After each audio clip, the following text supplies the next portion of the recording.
दिल में गम है कोई? नहीं तो फिर आंखें क्यों भीगी हैं? नहीं आंखें भीगी है मेरी। आप सिर्फ मुस्कुराहट से नहीं अपने अल्फाज से भी अपना गम छुपा रही हैं। सुनाइए क्या सुनाना चाहते हैं। एक अच्छी बात कहना चाहूंगी और एक छोटी सी पोइट्री अच्छी बात कही। कि अगर कोई तुम्हें इतने सच्चे दिल से चाहे कि अपने दिल के सारे मौसम तुम्हारे नाम करें। बात मुकम्मल करें। हलक का सूख जाना, आवाज का साथ ना देना, ये अक्सर सच के साथ जुड़ा होता है। कहें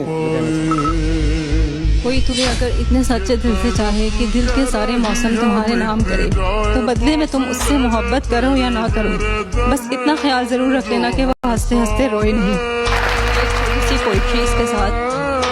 दस्तक और आवाज़ तो कानों के लिए है, दस्तक और आवाज़ तो कानों के लिए है, जो रूह को सुनाई दे उसे खामोशी कहते हैं। आए!